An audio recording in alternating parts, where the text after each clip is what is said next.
อแค่มีเธอไปกินก๋วยเตี๋ยวด้วยกันทุกวัน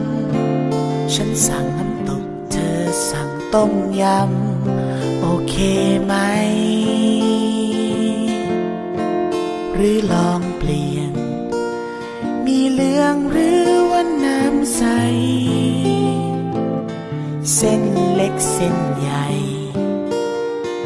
เราจะไปกินด้วยกัน